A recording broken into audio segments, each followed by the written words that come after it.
The diagram, question number 24. The diagram shows a partly drawn shape that has 3 lines of symmetry. What is the shape? So here's our line of symmetry. 1, 2, 3 lines of symmetry.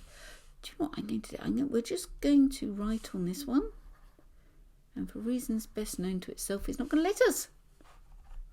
Come on, play the game, computer. That's better. Right, so we're going to, there's that line of symmetry.